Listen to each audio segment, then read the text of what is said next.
Hi, everybody. Thanks for coming to the A to Z podcast. I'm Zach Jackson. My partner is Andre Knott. We're at Ekron Jackson, at Dre Knott on most of your favorite social media platforms. We're at facebook.com/A to Z podcast and A to Z podcast.com. We're sponsored by Scene, by the Honeymoon Grill, and by American Fireworks.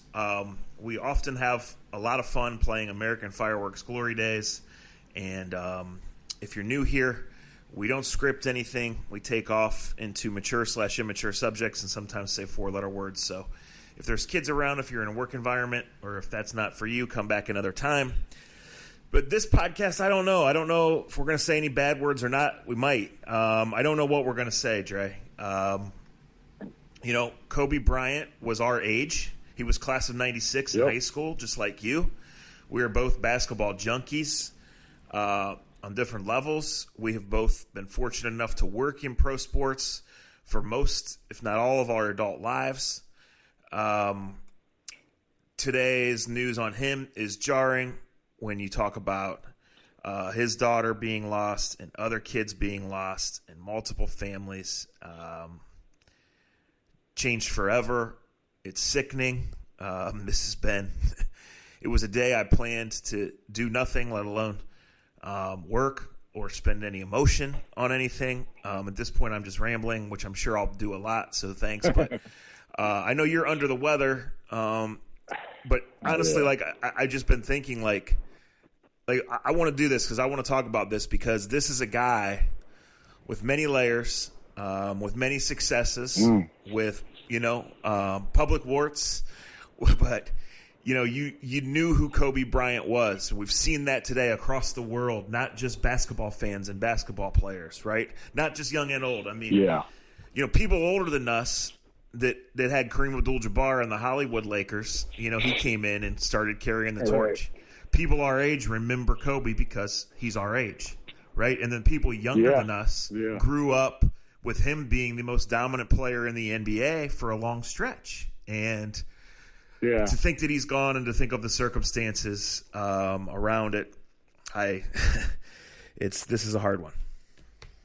It is a hard one, and don't feel bad for your rambling because I think it's going to be twofold. I haven't really talked a lot today because I've been under the weather and had just a horrible night. But I guess one of the things that's always been hard for me with death, and I think I've admitted on the podcast before, that death is hard for me. I don't, and it's hard for everybody. So I'm not sitting here. This is definitely not one of those me moments, but I think this is the only way we know how to grieve. I say that because grief is hard for me when it comes to death. I love hard. I love my friends hard. I try to be likable. I try to let people in on my life or enjoy my life with as many as I can. But at the same time, I feel like I'm very structured and putting a 3-foot wall around me and not let many people get really close to me because I don't grieve well. And throughout today, and I found out, and I'm probably glad I found out a little bit later than everybody else because I was so sick throughout the evening or last evening after, and it wasn't because I was a child. It's probably because I went to Jamaica and I've tried to jump right back into my life 24, as normal, and it's hard.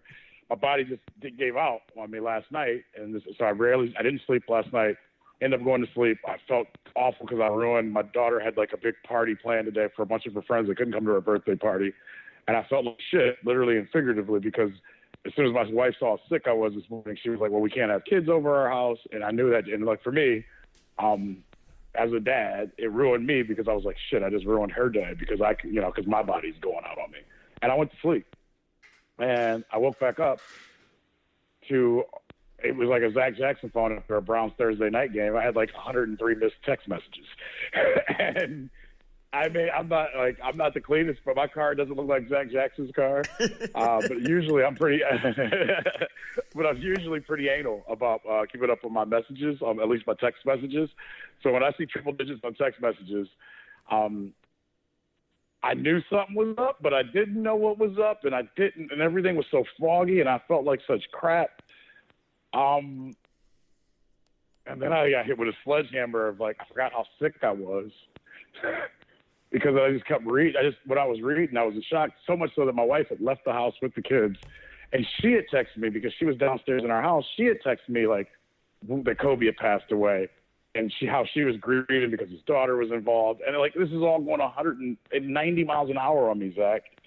And I got, you got missed calls, and I'm just kind of like, what is happening? Like, what is going on? And, yeah.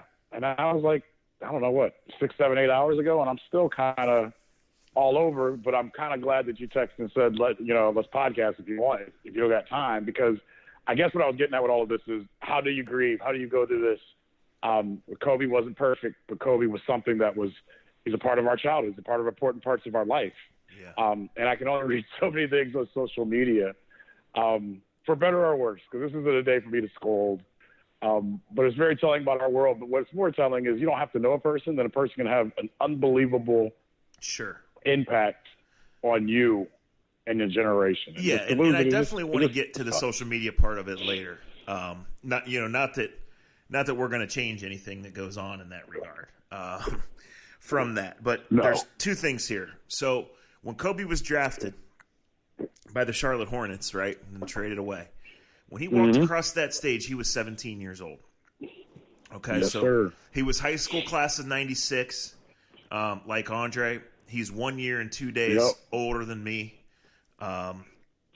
So when you think about that, as we both sit here, well into our careers, well into our lives, realizing we're not getting any younger, but hoping and thinking that with a few smart decisions and a little bit of luck, we might have, our entire adult lives, Kobe was there, right? And to talk about his impact and his level of stardom. So someone had group messaged me the screenshot of the TMZ tweet, and the initial reaction is this is fake. They got hacked, right? Yeah, right. But my coworker at The Athletic, Brendan Quinn, who's one of the all-time wordsmiths, a couple minutes into this, what became a Twitter frenzy, he says it felt like the earth just moved. And I don't know that anybody's ever said anything better, right? Like, right. Because Kobe, obviously people in LA and hardcore Laker fans and hardcore basketball fans, and then those who've been in it, who were in the battles with him and against him. And then we know here our local connection. I mean, just last night, LeBron passes him, right? Right. Tribute on the shoes and all of that stuff. And, whatever those two, I guess let me try to say this the right way. Like, we've seen all the stages of LeBron. We've seen LeBron's growth from boy to man, right? From kid with nothing to spoiled asshole to conquering hero to spoiled asshole again to super dad to grandpa LeBron. That was grandpa. Activist, yeah, grandpa. Right? Right? And I mean, I'm not making light of it. I mean, we've seen it all. Like, these guys live their lives in the public spectrum, right? Right in front of us. And I will say this, like, LeBron has changed my whole view on superstardom more than anything just in my job working in pro sports for much of 2 decades, because he's bigger than almost everybody, right? And he was right here. We know him, right? We know his people. You went to his high school, right? We saw it in the gyms and in the parks and heard it on the streets, right?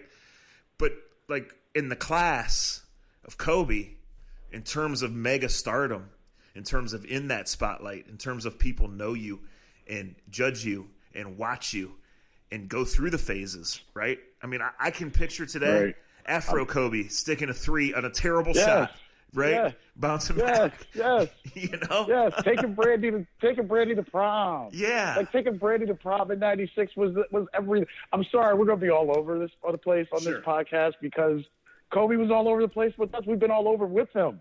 Like you said, I can think of parts of my life. I can remember Joe Burden, who I graduated St. V from. Great basketball player. Went to John Carroll and played. Still a great friend. I'm going to an event of his next weekend. And you think you're the shit in Akron. You're pretty good. And then we hear about and for kids, and I know there's people our age and older that listen to our podcast, and we appreciate you. And we appreciate the young people that listen and the first time people that are here, and hopefully you come back. But man, to hear about it wasn't like it is today with 16, 17-year-old basketball prodigies. Like the Kobe thing was like when I was in high school, man, the internet barely was working. Okay. I didn't get my first email address until my first year of college later in 96. Right. So I couldn't just pop into Twitter and put Kobe Bryant and see highlights, right? So when Joe Burton, when a friend was like, dude, you got to hear about it. Like, AAU basketball's around. Like the craziest 6'6" dude, 96 wrestled Nate Shinderwolf, and he was white and red. He had red hair and had a Jordan insignia on the back of his head, and it just blew you away. Like in all seriousness, he could hoop. But it wasn't this Kobe Bean Bryant kid from Philadelphia. And everybody was like, who? And you had to search to find a highlight or see just anything about him. And so as it all happened, he is what today is. And so like that quote about the earth shaking is so true. But, and I'll say this and you can go on because I don't want to bounce around too much. I want to stay on things. But Kobe, like I said, in 96, 97, I got my first email address. And that grew. He was, Derek Jeter goes into the Hall of Fame. Should have been the first time, should have got 100% unanimously in earlier this week.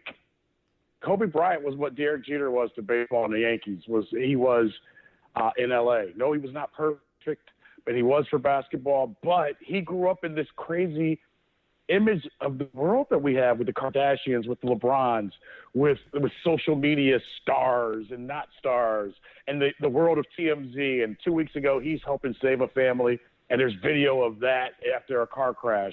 As you kind of said, you said very well, Kobe Bryant grew up right in front of us and became a man in front of us, and it was all out there. There was no mystery stories in the background because there was always a camera rolling.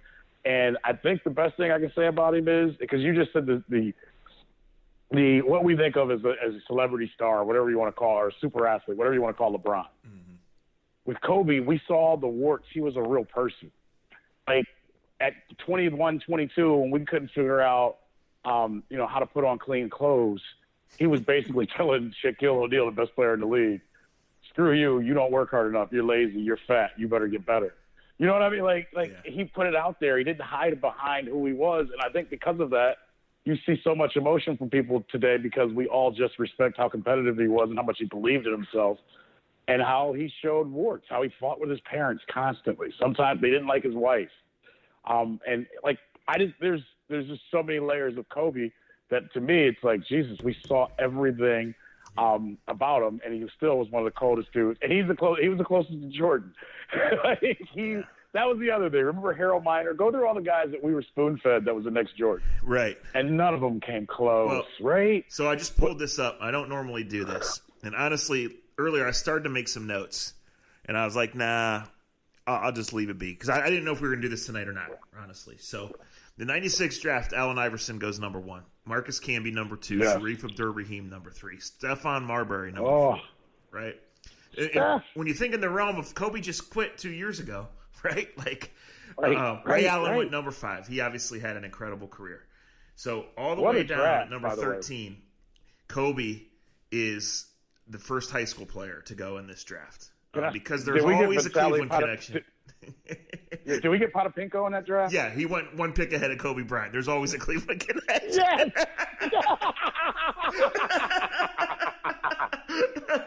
Oh, this is beautiful. So Steve Nash went 15. The second high school player was Jermaine O'Neal. Okay. Yeah. Zydrunas Ilgauskas went number 20. Mm-hmm. Derek Fisher. Wow. And all those guys seem like relics. Yes. Derek Fisher went number 24. And there was not another high school player as I look here. There wasn't one. So that's a weird class. But I can tell you, because you mentioned Nate, I mean, this is back when, this is pre-internet, the way you consumed elite high school basketball and the way it was handled were totally different. That's a different podcast, right? Yeah. But Mike Bibby was in this class, right?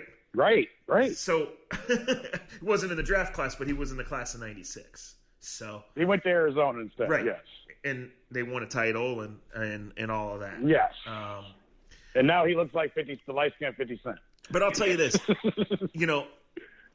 as I've said, anybody who listens knows, I am not a huge NBA person. I haven't been in my adult life, with the exception of LeBron's runs here, But one of the things that came to mind, when I think about Afro Kobe and the big comeback against the Blazers in Game 7 and some of the other finals, and of course the 81-point game, nobody watched it live. It was on a Sunday night in Toronto, but if you ask everybody, they watched it. Sunday, yeah. Right. No doubt. But the other one that comes to my mind is that last game in Utah when you just, it hadn't gone well for him. It hadn't gone well for the Lakers. He had the injuries. The team kind of struggled for a long time.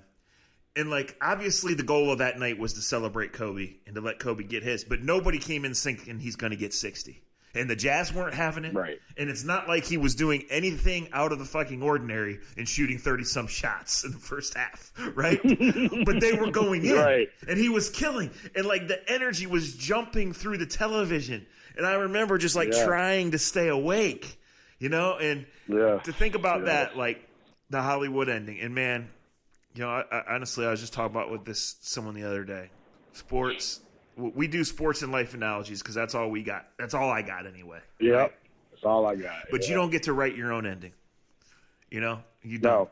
And, I mean, this is an unfathomable tragedy. And when you think about his daughter being with him and, other daughter, they're going to a basketball game. Right. I mean, it can be anybody. It can be any parent. Some of the conversation, celebrity deaths and how it hits you and what you remember and where you were, that's gone around text messages and Twitter discussions and whatever else. Everybody sees them differently and everybody has a different relationship to these people that in most cases you'll never meet, right? But there's some attachment. I remember my best friends in college and I watching that Blazers comeback, right? Watching, various things through the years. So that's where sports takes you. How about winning the dunk competition in Cleveland? Yeah. Right. That was crazy, guys. In his second year. Yeah. Think about how long ago that was. 23 years ago. Right. Yeah. Right. So, you asked me something in our last podcast. That people listen long enough to hear about the part about Zion. Yeah. And why am I going Tuesday to watch the Pelicans? And you hit something as I heard you talking just now about Kobe. And that night, because like you said, you couldn't have said anything more proper than the 81-point game. Nobody saw that shit.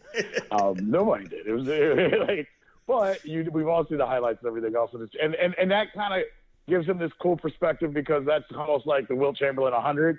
You've heard about it, but dude, nobody that was alive and saw it, and there's not YouTube clips of Wilt going for 100. So is that mystery? There's a mysterious, there's something mysterious about him going for 81 on that Sunday. But there's a phrase that I said to myself as you were saying this.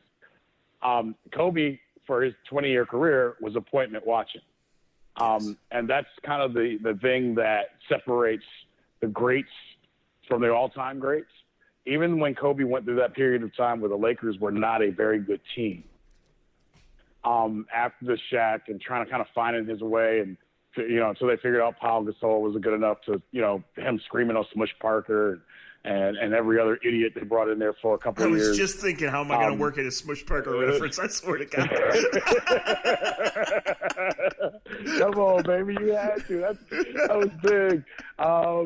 He had some unbelievably terrible teams he played on. But he still, at the end of the day, it was appointment watching. When he came to Cleveland, when he came to the Q, when he came to Gunda Arena, it was still, you had to go see Kobe. You had to go see what he could do. I saw this tweet, and I'm not going to mention a lot of other people's tweets, but Ben Axelrod had one day that made me chuckle. And this isn't me going at Ben at all. But he kind of said, and I think this was about Kobe because, like I said, I'm behind on things, and I know some wrestling thing is going on that's messed up Twitter as well. But he kind of said, I no longer will, and I'm not verbatim right now on his tweet, but he basically said, I will no longer debate people's greatness or greatness against greatness. And I kind of I like that comment because I was like, we get off so much on comparing this guy to that guy or who's better. And at the end of the day, when they pass away and they're gone and all we have is their highlights and all we have is the memories of them playing, who are we to try to judge? They gave us they gave us moments in our life. Whether it's Jordan pushing off to win game 6 against the Jazz, or whether it's LeBron with the block or Kyrie with the jump shot, or Kevin Love standing in front of Curry. Those just become moments. Why do we even try to rank them? Because it's impossible to rank them they were very important to our lives, to the moments that to the memories that we have. Because Lord knows we live way more days than the memories that we keep. Yeah. Well, it's moments, and specifically in sports. And one of the things that's out there with the Baseball Hall of Fame last week and with Eli Manning's retirement is all these arguments, right? This week's the Super Bowl, so there'll be a new Hall of Fame class. Yeah. So there'll be new legends and there'll be new mad people, right? And but I've always, this is also for a different podcast, but the point of what I'm trying to say is, comparing eras is pointless because you can't win, right? And if me and you were in a Hall of Fame committee, if me and you are on a Hall of Fame committee and you are dead set on John Jones getting in and I'm dead set on Jimmy Smith getting in, right?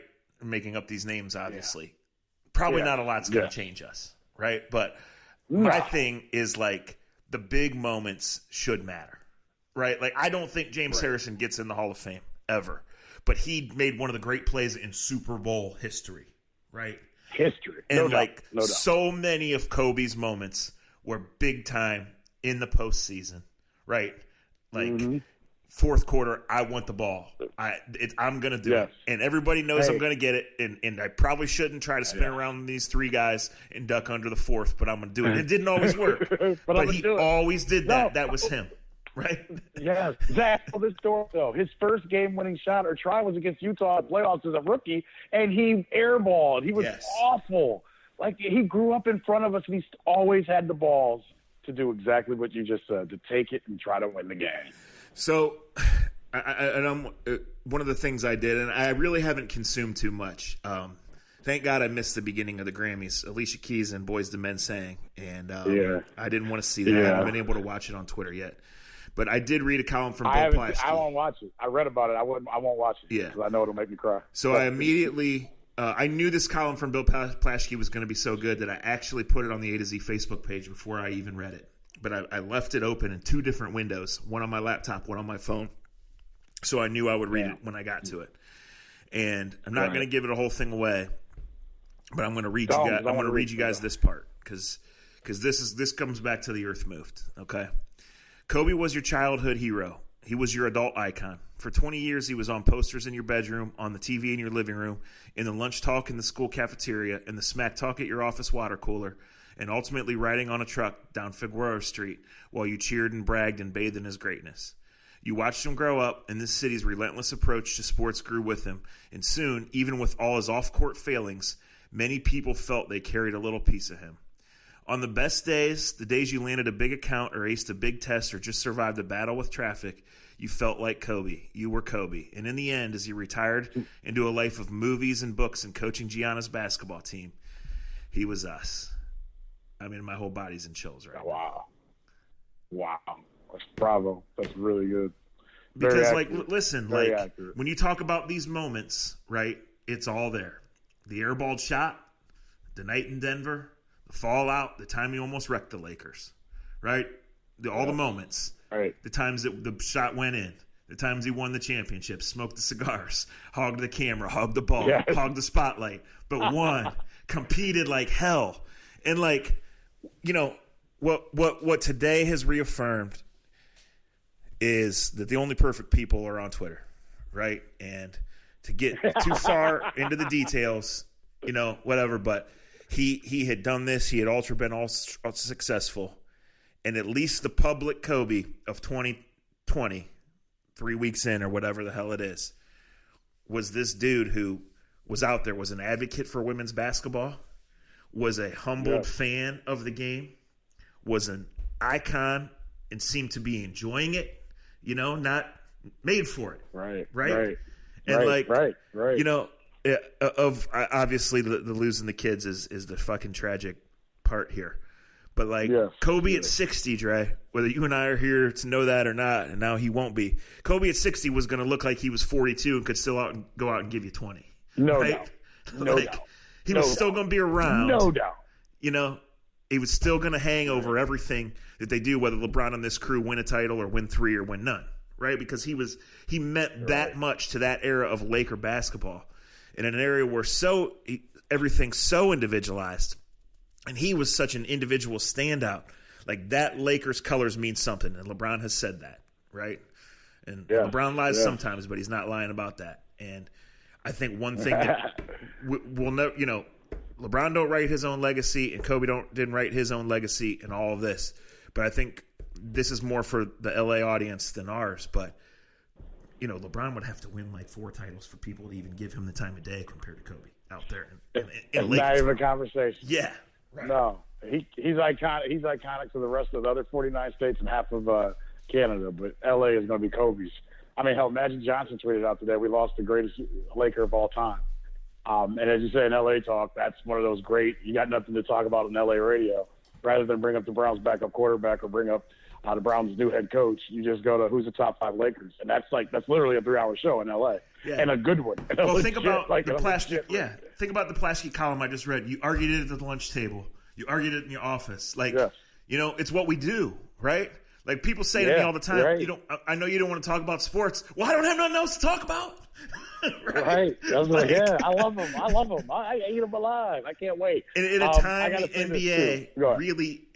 NBA really made a mainstream comeback, he was the face of the league for a long time. Yeah. And people debated it and had great conversations. Yes. And it's where Twitter battles probably started. Because how can you let him be the face of basketball after what happened in Denver? How can you let him be, how can this kid will never be, you still have the old school. He's not Jordan. He's not this. He ran Shaq out of town. I love that he had all the flaws, and it's still, as people, because we all make mistakes. Some mistakes are worse than others, and I'm not comparing anyone's to anyone else's. But we like that he was human. And even though he did subhuman things on the court, we saw that he was a human being. He grew up in front of us. He was a smart kid who, said how he felt sometimes, went too far in how he said how he felt, but he played so damn hard. He made us, as we shot trash into the trash can, or whether we were at the park going 3-2-1. For you and I, we were growing up with Jordan, but like we all were saying Kobe when we shot stuff. I can remember at 26, 27, almost to 30, right until I got married. My man, Mike Gelsinger and I, who I live with, my roommate in Cleveland. I mean, like everything, we put everything in out Kobe. You back people up, like. It became like how many athletes just become that where you just say their name and I just finished you. Like it was just like it was unbelievable. But I gotta say this because I gotta say it. The other thing that I really respected out of him, I don't watch WNBA games. I watched a couple when we had the Cleveland Rockers. I respect the game. I respect anybody that competes. I think that's the one thing about A to Z. We like competitors. We like competition. We respect people that put it on the line and compete. And I'm sure that they do. And I got to tell you, it was cool. And the WNBA and women's sports, they need advocates like Kobe Bryant. They can have some of the best female athletes in the world. And they can have some of the best games in the world. But the average guy like A to Z, for 2 reasons. Because we're guys, we're not going to go out of our way to watch it unless we have a reason to watch it. I've been watching a lot of girls' high school basketball this year. I get some respect. I get respect out of it because the girls play hard. But for it to get national and to become something that really matters, you need advocates. You need people to stand up like Kobe Bryant, to be at games, to talk about the way he is. I know LeBron has done it a little bit. I got to say, like, as a father, like you want to be the best parent you can be. And I know for a lot of us, it's like, I ain't going to a girls' basketball game. I thought it was cool how he took in having 4 daughters because for so long, it's almost seen as a weakness if a guy can't have a son. I've heard that, like this old school, like I've heard it, like, and I know it, like it is this old school feeling of that. And rather shy away from it, he became like the coolest dad. Like as a dad at 40, it's like, right. Oh shit, there's Kobe again with his daughter at the game. And then you read some of the Slam magazine when he's got his daughter and his daughter's team. And I saw you put up on Instagram the picture of like they had lost to the team 22-21 or whatever. Yeah. So he puts a picture where they beat him by like 90. And like if anybody else puts that up, if anybody else posts that, we talk about how much of an asshole they are. Like how could you do that to kids? Like why would like what kind of parent is this guy? But and like to all of us, anybody else. I'm right. I got the column pictured right now. Right. Anybody else. But just like when I was throwing the trash away when I lived in Tremont, it was just basically, you see that tweet and you go, Kobe. It's like, you get it. So, the Mamba mentality. You're like, hell yeah. Yes. It is so funny that you say this. A friend of mine posted this on Facebook today. He teaches high school. I don't know what he teaches, but here's what he wrote. As a teacher, one thing I normally get upset about is when a student balls up a piece of paper, approaches the trash can, fades away, and yells Kobe, normally failing to make the shot. but they don't yell LeBron or Michael. Right? Like that was was the shot. Right? Yeah. Yeah. Like that's so cool, man. Like that's so, but I think it just speaks to so many different levels. Like I just think it was cool that Daddy was. It's cool to see dads being dad, period. But it was cool, and I got a close friend I go to all his daughters, as many of his daughters' basketball games as I can go to now. And dude, it's cool to watch these guys get. I mean, and to see how and his daughter obviously gave something to him to watch her play. So I take my hat off, and to him for being that cool. Because you know what you really want, as weird as this is, and as much as we can talk about him having his negative moments. Hey man, young people need to see people that look like them make it cool to do things that we've been told aren't cool. I'm just being like, and he made it look cool to be a coach, be a dad, and to do those things. Yeah. No. Listen, this isn't to slam anybody, but when you see the clips, LeBron's not cool basketball dad, right? Kobe was cool. No. Kobe was cool basketball. All right. This is great that you said that. But that's Kobe and that's LeBron. Yeah. And that's the beauty of it, and why having these discussions about who is better, you'll never have a winner, because you just said it. You said something else. Kobe at 60, at 70 was going to look like he could put buckets on you. Yes. Like there was no doubt that he was going to walk in the room, whether he had a suit on or whether he had a Nike sweatsuit outfit. He was going to be the best. He was going to be the one dude you would pick first, and if you're playing 1-on-1 or if you're playing a 5-on-5. He was smooth about his. His name fit him. LeBron's LeBron. LeBron's more not destructive. LeBron is more, that guy coming down the middle that's going to run everybody over and then fall down and act like he's hurt. Right. But he's still one of the best to ever do it. He's one of the greatest. Well, but he doesn't, and not many have had the flair of Kobe being Bryant.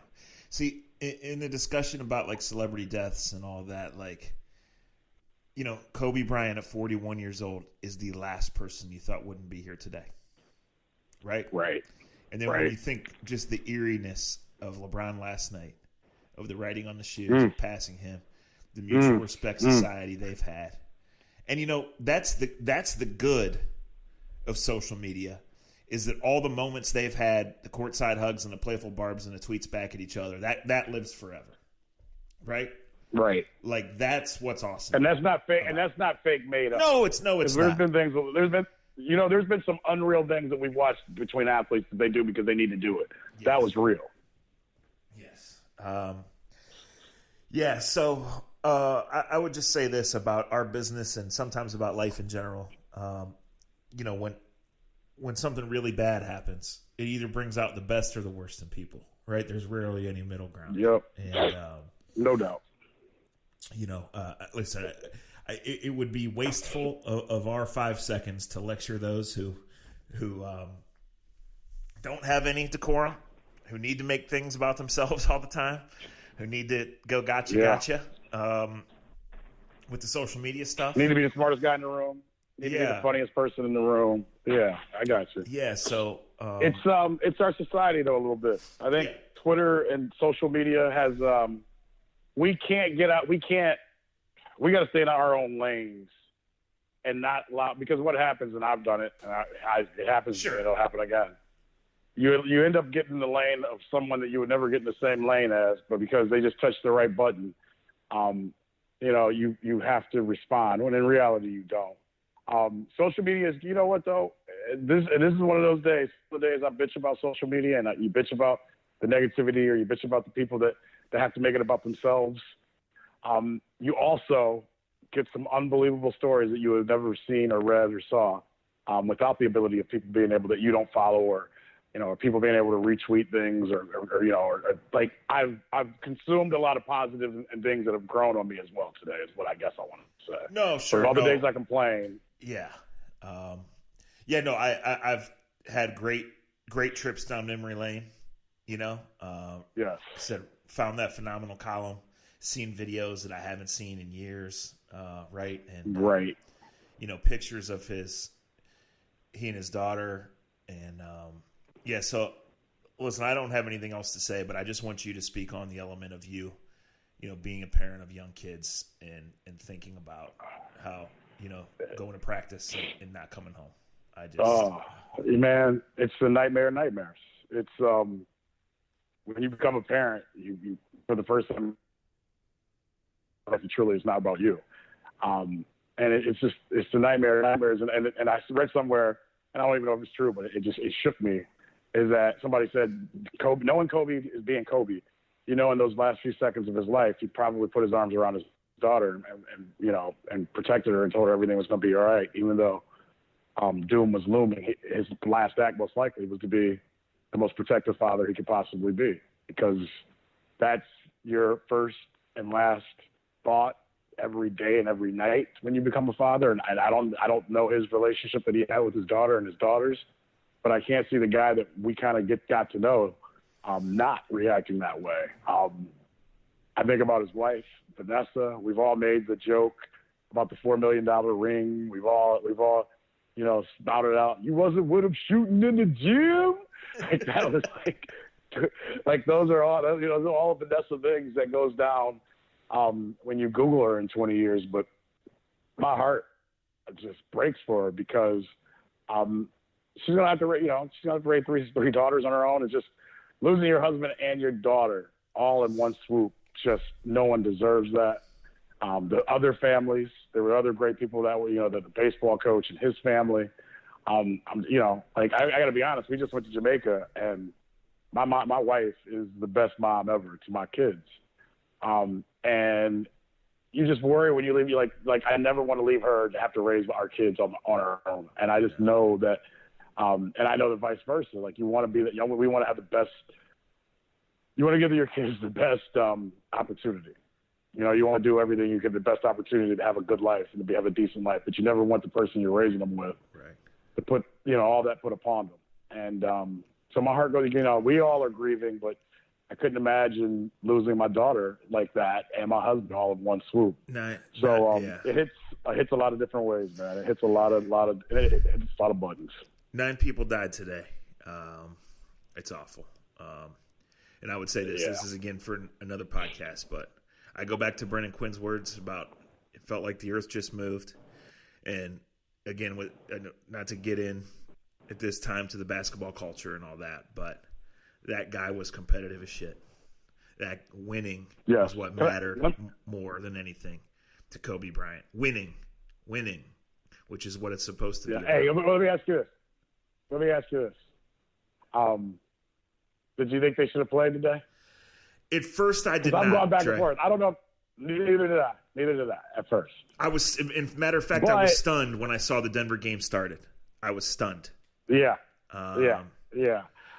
But somebody said this to me, or I read it. I don't know. I heard it and I chuckled to myself. Somebody was like, "Yeah, it's a sad day. But if this would have happened and Kobe was around, he would say, get your bitch ass up and get out there and let's go win this game." No. And I did catch a little of the Pro Bowl, and I think it was the NFC team. Got a sack, and the 4 dudes all got around and did the Kobe fadeaway jump. Celebrate. Shit. That's cool. Saw the video of Neymar, playing on the other side of the world. Yeah. Kobe was a worldly guy, man. Kobe was an interesting guy. But he was a real guy, and he spoke Italian. Remember how he spoke Italian? Like he would just pop out speaking Italian out of nowhere. Yeah.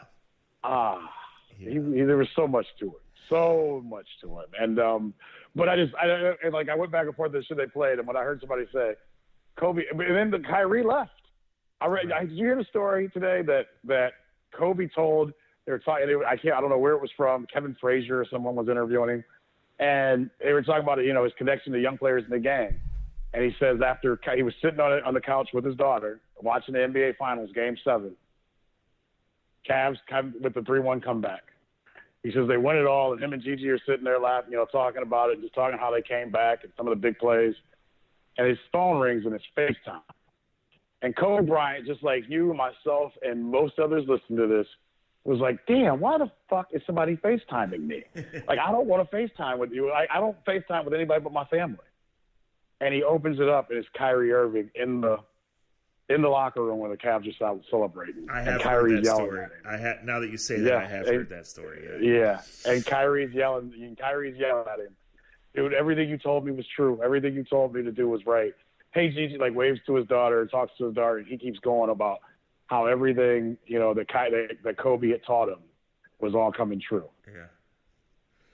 Just unbelievable. Like, just one of those unbelievable stories, man. Like, that's how important Kobe was to so many different people. Like, we could say what we want about all the other things about Kyrie, but I think that's a cool moment when you talk about basketball prodigies. I just read, because, again, I don't know, and especially today I wasn't following the minutia of the NBA.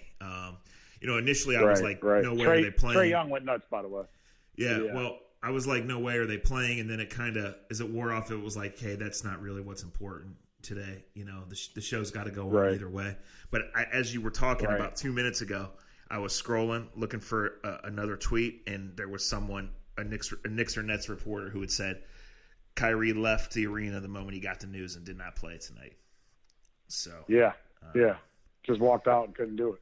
Trae Young wore number 8 tonight.